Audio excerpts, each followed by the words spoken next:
네, 글로벌 이슈 플러스에 들어왔습니다. 오늘 비트코인 이야기 좀 얘기할 게 많을 것 같습니다. 왜냐하면 뭐 앞에서 엔비디아 실적 얘기를 많이 했는데 비트코인도 빅 이벤트가 기다리고 있기 때문입니다. 비트코인 컨퍼런스 앞두고 비트코인 가격과 가상화폐 시장 전반에 대한 진단, 업루트 컴퍼니 이장우 대표와 함께 얘기 나눠보도록 하겠습니다. 안녕하십니까? 네, 안녕하세요. 네, 반갑습니다. 자, 비트코인이 뭐 사상 최고가 일단 찍고 나서 그 유럽과의 관세 이슈 제기되면서 급격하게 좀 떨어졌었잖아요. 네, 근데 그 이후에 뭐 주식 시장도 그렇고 비트코인도 그렇고 서서히 다시 한번 기대감을 좀 끌어올리고 있습니다. 지금 10만 9천 달러 근처에서 등락을 거듭하고 있는데 아무래도 빅 이벤트 앞두고 조금 숨고르기는 하는 것 같기는 해요. 네 맞습니다. 한 세 번째 도전인가요? 세 번째 도전이요? 고점에 대해서. 아, 그렇죠. 예, 작년 11월 달 이제 트럼프 대통령 당선 후에 예.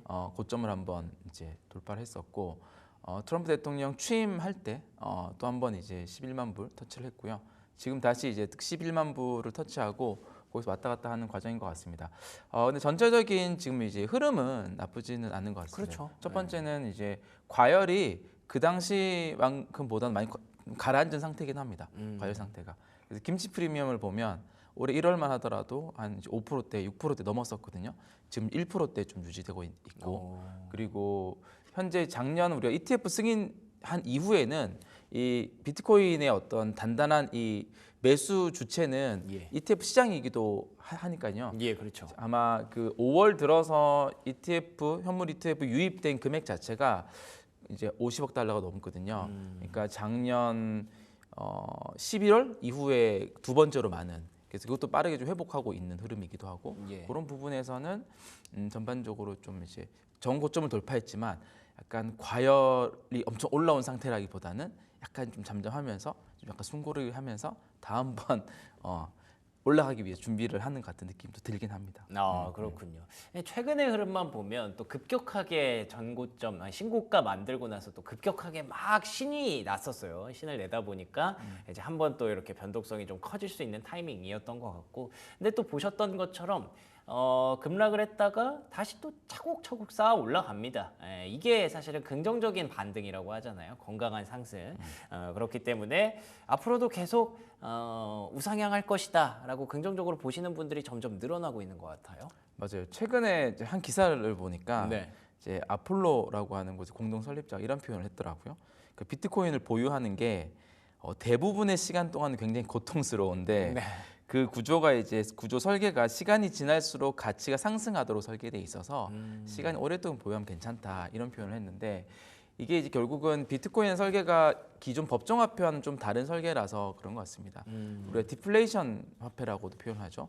이제 한정된 수량 2,100만 개의 제한된 수량, 총량이 정해져 있는 화폐이다 보니까 이제 공급에 있어서 우리가 법정 화폐는 어떻게 보면 무한정 발행할 수 있는 신용화폐이기도 하니까요. 예. 거기에 반대면에 서 있기도 하고, 또 하나는 법정 화폐가 그만큼 늘어나면 늘어날수록 반대편에서 이 화폐가 가치가 이제 담아준 역할, 우리 가치 저장의 수단 역할을 하니까 그렇게 설계된 화폐이기 때문에 뭐 장기적으로 우상향하는 것에 대해서 점점 더 많은 사람들이 인식을 해 나가고 있는 단계인 것 같습니다. 그렇죠. 초기에는 이제 단순한 새로운 기술로 나온 하나의 코인, 뭐 투기 이렇게만 좀 접근을 했다가 예. 방금 제가 했던 그 면을 더 주목하는 사람들이 늘어나고 있다. 그렇게 좀 볼 수 있을 것 같습니다. 그러네요. 점점 비트코인은 뭐 먼 미래에는 계속 개수가 조금씩 뭐 반감기도 계속 겪을 거고 조금씩 줄어들 수 있는데, 그럼 갖고 있는 사람들의 그 가치에 대해서는 훨씬 더 높게 평가를 받을 수도 있겠죠.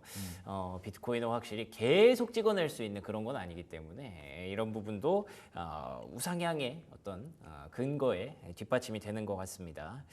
다들 제일 궁금하신 부분은 이제 비트코인 컨퍼런스 얘기일 것 같아요. 오늘부터 그 라스베이거스에서 개막을 하는 걸로 알고 있는데 어떤 포인트들을 우리가 좀 기대를 해봐야 될까요? 우리가 이제 비트코인 컨퍼런스를 주목하기 시작한 게 뭐 그렇게 오래되지 않았습니다. 뭐 작년에 크게 터져가지고. 트럼프 네. 대통령이 이제 내슈빌 비트코인 컨퍼런스에 나와서 미국이 비트코인 비축 전략을 가져가겠다 뭐 예. 이런 표현을 했기 때문에 올해 더 많이 기대하는 것 같기도 하고 올해는 이제 트럼프 대통령 나오지 않지만 이제 부통령인 제디 벤스가 참여를 하고 예. 마이클 셀러와 같은 이제 이 비트코인계에 또 아주 거장이신 분들 참여를 하고 그렇죠. 아무래도 큰 주제들은 이번에는 첫 번째는 기업들의 비트코인 재무 전략 이 부분을 많이 다룰 것 같습니다. 그래서 사실 미국의 현재 주식 시장에서 미국의 전통금융 시장에서 가장 활발하게 일어나고 있는 하나의 형태이긴 하거든요. 비트코인을 재무 전략으로 삼는 형태의 비즈니스 모델을 가지고 새롭게 법인을 설립을 하고 주가가 상승하고 이런 흐름들이 많고 그리고 마이클 세일러나 이런 이제 미국에서의 비트코인을 주류적으로 이제 지지하시는 분들도 예. 기업이 비트코인을 보유해야 된다 이런 메시지를 많이 내고 있기 때문에 그렇고요. 또 하나는 미국이 지금 이 비트코인 전략에서 크게 두 축이 있는데 하나는 이제 비트코인 비축을 하는 전략이고 전략 자산 이 법안으로 발의돼 있는 거죠. 또 하나는 비트코인 채굴 전략이긴 하거든요. 비트코인 채굴 산업을 잘 양성화시켜서 에너지 산업을 효율화시키겠다 이겁니다. 그래서 결국은 우리가 인플레이션이 되게 중요한 과제인데 그렇죠. 에너지 가격을 낮추면 인플레이션은 자동적으로 조절이 될 거다. 예. 그래서 금리 인하나 통화를 발행하더라도 이제 물가 상승에는 저기 될 거다.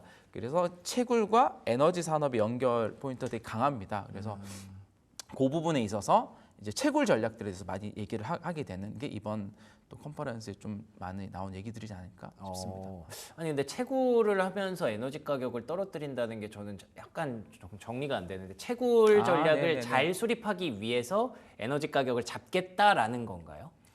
우리가 이제 에너지 보통 재생에너지 같은 경우는 네네네. 이제 되게 낭비 버려지는 전개가 심합니다. 그래서 사업 효율이 잘 안 나는 거죠. 예. 우리가 보통 그거를 이제 생산의 간헐성 때문이라고 하는데요. 아 그렇죠. 태양광도 풍력도 그렇고. 근데 채굴이라는 하는 거는 되게 언제든지 그 버려진 전기를 쓸 수 있는 하나의 주체입니다. 그러네요. 채굴은 전기 산업이거든요. 예. 심지어 송전망을 갖추지 않더라도 이제 재생에너지 생산되는 곳에서 바로 비트코인을 바꿀 수 있다는 얘기는 돈으로 바꿀 수 있다는 얘기고 그러네요. 버려진 버려진 전기를 돈으로 바꾸기 때문에 채굴 산업이 효율화가 되기 때문에 채굴 인프라들을 많이 갖출 수 있습니다. 전기 인프라를. 예. 전기 인프라를 많이 갖춰 놓으면 채굴 산업을 통해서 그다음 뭐가 연결되냐면 요즘 전기를 가장 많이 필요로 하는 곳이 AI 데이터 센터이기 예. 때문에 그 장소가 바로 데이터 센터의 하나 주요 장소가 되기도 합니다. 그러네요. 그게 지금 미국에서 일어나고 있는 가장 큰 전략 중에 하나입니다. 예. 예, 그래서 그런 포인트에서 이제 비트코인 채굴 하나의 산업으로서의 또 재무 전략으로서의 비트코인 또 하나의 산업으로서의 비트코인 이런 부분들을 많이 강조하게 그러네요. 그러니까 최근에 이제 데이터 센터 쪽으로 전기가 많이 필요한 건 알고 계실 텐데 이게 아까 말씀하셨던 그 신재생 에너지가 갖고 있는 어쩔 수 없는 단점들이 있잖아요. 비가 많이 오면 태양은 뜨지 않고 그리고 또 바람이 불지 않으면 풍력 발전기는 돌아가지 않습니다. 이런 부분들 때문에 이게 좀 논란이었고 그것 때문에 뭐 ESS를 도입한다, 뭐 스마트 그리드를 도입한다 이런 고민도 하고 있습니다만 사실 그래서 또 원전이 뜨는 거잖아요. 원전은 그런 게 없으니까. 근데 가만히 생각해 보니 뭐 태양광이나 풍력을 잘 돌려서 남는 전력을 효율적으로 비트코인 채굴에 쓸 수 있으면 그러면은 이제 또 신재생 에너지에 대한 가치가 높아지고 그리고 에너지 가격을 좀 다운시킬 수 있고 맞아요. 그러면서 비트코인 채굴되면 돈도 벌고 이게 완전 일석삼조네요. 네, 그 전략을 가장 성공적으로 했던 곳이 텍사스 주였어요. 그렇군요. 그래서 텍사스는 겨울에는 전기가 되게 많이 필요하고 여름엔 적게 필요한데 예. 전력 생산은 여름에 되게 많이 생산이 되거든요. 예. 그럼 여름에 전력이 필요한 양만큼만 전력 설비를 갖춰 놓으면 겨울에 부족한 거예요. 그래서 여름에 전력 생산 설비를 최대한 많이 갖춰 놓고 네. 그 남는 전력을 채굴업자들이 들어와서 써라. 대신 겨울에는 부족하니 그땐 채굴기를 꺼라. 대신 이거 일부러 보상해 주겠다. 여름에 전력 판매한 금액이 있으니까. 뭐 그렇게 한 구조를 다른 주에까지 확산하겠다고 하는 게 트럼프 정부가 좀 내다보고 있는 그림이기도 합니다. 똑똑하네요. 예, 그러니까 예전 같으면 이제 전력 손실이 있고 이런 것들이 비효율적이다 하면은 안 썼는데 아니 그러면 그거를 비트코인 채굴해서 돈으로 벌면 되잖아 이렇게 생각할 수 있으니까 확실히 비트코인이 기존에는 바꾸는 우리가 세상이 저장 관점만 있는 그쵸, 거예요. 그쵸, 예. 남는 건 저장해야 된다. 그렇죠. 근데 남는 건 돈으로 바꿀 수 있는 방법이 생긴 거죠. 완전 패러다임 전환되는 거네요. 예, 남는 건 버려야 했고 낭비였는데 예. 그게 아닌 거네요 이제는. 저장 관련이 그 저장 설비가 아직 비효율이거든요. 그쵸, ESS가 그쵸. 비용이 되게 맞아요. 커요. 예. 사업적으로 타산이 잘 안 나오거든요. 예. 시간이 더 필요한 기술인 거죠. 심지어 그 옆에 말씀하신 대로 데이터 센터까지 지어 놓으면 뭐 채굴도 하고 데이터 센터도 돌리고. 그래서 그게 이제 요즘에 국내에서 뭐 대선 전국 들어가면서 스물스물 올라오고 있는 하나의 주제이긴 합니다. 키워드군요. 계속 주장을 하고 있거든요. 그렇군요. 예. 이런 얘기들이 이번에 비트코인 컨퍼런스에서 좀 나올 수 있을지, 그러면 또 신재생 에너지에 대한 가치가 또 달라질 수 있을 것 같아서 궁금한 그런 포인트고요. 그리고 앞서 말씀해주신 대로 마이클 세일러가 나오는 이상 또 비트코인으로 돈 벌고 싶어하는 비축하고 싶어하는 기업들이 굉장히 귀를 많이 기울이겠죠. 이와 관련해서 피드백들이 계속 나올 거고요. 이런 두 가지 포인트 한번 가져가 보시면 좋을 것 같습니다. 조금 아쉬웠던 게 지금 좀 약간 초치는 그런 얘기가 좀 있었어요. 트럼프 미디어 테크놀로지 그룹이 간밤에 주가가 급락을 했는데 뭐 물론 비트코인 시장에 막 악영향을 크게 끼친 건 아닙니다만 이게 좀 그 이해충돌 관점에서 논란이 좀 일고 있어요. 어떻게 보셨습니까? 참 우리나라라면 생각하기 힘든 그쵸. 것들을 말이 안 되죠. 그 뭐 대통령 가족 일가가 한다라는 게 신기하긴 합니다만 아마 이번 정권 내내 이제 하나의 뭐 그런 아픈 포인트로 계속 갈 것 같긴 합니다. 그래도 돈이 되니까 하는 것 같아요. 그렇죠. 트럼프 일가가 지금 하는 게 이제 트럼프 미디어 그룹이 뭐 월드 리버트 파이낸셜이라고 하는 디파이 프로젝트도 하고 채굴 사업에도 최근에 진출을 했습니다. 예. 이런 것들 많이 하는데 이제 최근에 나온 거는 그거죠. 이제 이 트럼프 미디어 그룹이 얼마네요? 30억 달러를 조달하겠다. 맞아요. 전환사채로. 전환사채로. 네. 그리고 신주 발행과 전환사채 합쳐서 30억 달러를 조달하겠다. 그걸 어디에 쓸 거냐? 이제 이미 여기는 다른 암호화폐들을 매수를 하고 있거든요. 그런 기대감 때문에 올라갔는데 이게 파이낸셜 타임즈에서 이제 발표가 됐는데 예. 그게 이제 사실이 아니다라고 이제 다시 부정을 했죠. 예. 그런 상관의 사이에서 변동성이 주어지고 누군가는 손해를 입고 이제 너무 그런 소재로 쓰이기 쉬운 주체이고 앞으로도 그렇죠. 계속 나오기 때문에 너무 앞으로 이제 투자자분들은 뭐 트럼프 미디어나 트럼프 입에서 나오는 이런 것들을 가지고 너무 투자에 진지하게 이렇게 임하는 거는 좀 불안하다. 예. 이미 트럼프 밈코인도 마찬가지고 그렇죠. 하나의 그런 현상이고 뭐 약간 재미, 약간 바라보지 이걸 너무 자기 투자 전략에 이렇게 놓지는 말았으면 좋겠다라는 생각이 좀 들긴 합니다. 사실 원래는 그러면 안 되죠. 그러니까 트럼프라는 사람이 미국의 대통령이고 한마디 한마디가 굉장히 중요한 영향을 끼칠 수 있다는 거를 우리가 원래는 알고 있는데 인지하고 있었는데 그냥 미국 대통령이 아니라 트럼프이기 때문에 우리가 반만 믿어야 되는 게 맞는 것 같습니다. 적당히 걸을 건 걸러야 된다라는 점에서 약간은 지금 달라진 그 미국 대통령의 위상이라고 해야 될까요? 뭐 참고만 하시면 될 것 같고요. 오히려 우리는 그래서 스트래티지나 마이클 세일러 이 사람들을 더 보게 되는데 스트래티지가 벌써 비트코인을 58만 개 돌파했다고 해요. 네, 맞아요. 58만 개. 올해 들어서 그 지난 5월달 들어서만 벌써 지난 19일부터 23일까지예요. 4,020개를 매수했고 예. 평단가가 10만 6천 달러 정도 되는 것 같아요. 높은 가격대에서도 계속 사네요. 네. 예. 그 이제 누적 투자금 여기가 한 40억 달러 투자해서 전체 평균 단가는 7만 달러 정도 되거든요. 그러니까 7만 달러 수준의 반대로 얘기하면 7만 달러 수준의 평단가가 강력한 이제 그러네요. 지지선이 예. 되기도 하고요. 예. 아마 이 주체가 스트래티지가 좋은 성과를 내고 있으니까 예. 비슷한 유의 기업들이 계속 등장을 하고 있는데 그렇죠. 이게 지금 비트코인 이번 강세장에서의 강력한 하방 지지선을 만들어주고 있기도 합니다. 그러네요. 조금씩 떨어질 때마다 계속 매수를 하니까 크게 패닉이 일어나서 안 떨어지는 거죠.